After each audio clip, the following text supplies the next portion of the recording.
ಆತ್ಮೀಯ ಶಿಕ್ಷಕ ಆಕಾಂಕ್ಷಿಗಳೇ, CSE official ವೆಬ್ಸೈಟ್ನಲ್ಲಿ ಈ ಒಂದು ಇನ್ಫಾರ್ಮೇಷನ್ ಬರ್ತಾ ಇದೆ. ಸೊ ಹಾಗಾಗಿ ಇದು ಬಹಳ ಇಂಪಾರ್ಟೆಂಟ್ ಆದ ಕಾರಣದಿಂದ ತಮ್ಮೊಂದಿಗೆ ಶೇರ್ ಮಾಡ್ತಾ ಇದ್ದೀನಿ. ದಯವಿಟ್ಟು ವಿಡಿಯೋನ ಲೈಕ್ ಮಾಡಿ ವೀಕ್ಷಕರೇ. ಈಗ ತಾನೇ ಬಂದಿರುವ ಇದು ಲೇಟೆಸ್ಟ್ ಅಪ್ಡೇಟ್ ಆಗಿರುತ್ತೆ ನೋಡಿ. ಸಂಜೆ 6 ಗಂಟೆಯಿಂದ ಅಪ್ಲಿಕೇಶನ್ ಸ್ಟಾರ್ಟ್ ಆಗುತ್ತೆ ಅನ್ನೋದ್ರ ಬಗ್ಗೆ ಇನ್ಫಾರ್ಮೇಷನ್ ಇತ್ತು. ಬಟ್ ಈಗ ತಾನೇ CSE ಅಫಿಷಿಯಲ್ ವೆಬ್ಸೈಟ್ನಲ್ಲಿ ಈ ಒಂದು ಇನ್ಫಾರ್ಮೇಷನನ್ನು ಅಪ್ಡೇಟ್ ಮಾಡಿದ್ದಾರೆ.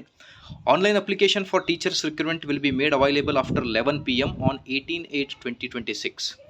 The last date for the submission of application extended up to 15/9/2026 ಅಂತ ಇದೆ. ಇವತ್ತು 18th ಓಕೆ ರಾತ್ರಿ 11 ಗಂಟೆ ಆದಮೇಲೆ ಅಪ್ಲಿಕೇಶನ್ ಆನ್ಲೈನಲ್ಲಿ ಅಪ್ಲೈ ಮಾಡೋಕ್ಕೆ ಅವೈಲೇಬಲ್ ಆಗಿರುತ್ತೆ. ಅದಾದ ಮೇಲೆ ಸಬ್ಮಿಷನ್ ಡೆಡ್ಲೈನ್ ಏನಿತ್ತು 7/9 ಇತ್ತು, ಈಗ 15/9/2026 ಎಕ್ಸ್ಟೆಂಡೆಡ್ ಮಾಡಿದ್ದಾರೆ ಡೇಟನ್ನು. ಇದು ಲೇಟೆಸ್ಟ್ ಅಪ್ಡೇಟ್ ಆಗಿರುತ್ತೆ. ಸೊ ಹಾಗಾಗಿ ಈಗ ಸಂಜೆ 6 ಗಂಟೆ ಮತ್ತೆ ಅಪ್ಲಿಕೇಶನ್ಗೆ ನೀವು ಟ್ರೈ ಮಾಡ್ತಿರ್ತೀರಾ. ಹಾಗಾಗಿ ಇನ್ನೂ ಕೂಡ ಅಪ್ಲಿಕೇಶನ್ ಓಪನ್ ಆಗೋದಿಲ್ಲ. ರಾತ್ರಿ 11 ಗಂಟೆಯಿಂದ ಅಪ್ಲಿಕೇಶನ್ ಆನ್ಲೈನಲ್ಲಿ ಅವೈಲೇಬಲ್ ಇರುತ್ತೆ. So this is very latest update. ದಯವಿಟ್ಟು ಈ ಒಂದು ಇನ್ಫಾರ್ಮೇಷನನ್ನು ಎಲ್ಲ ವಾಟ್ಸಪ್ ಗ್ರೂಪ್ಗಳಲ್ಲಿ ಶೇರ್ ಮಾಡಿ. ಟೀಚರ್ಸ್ ರಿಕ್ರೂಟ್ಮೆಂಟಿಗೆ ಹೆಲ್ಪ್ ಆಗುತ್ತೆ. Please like, share and subscribe to my channel. Thank you.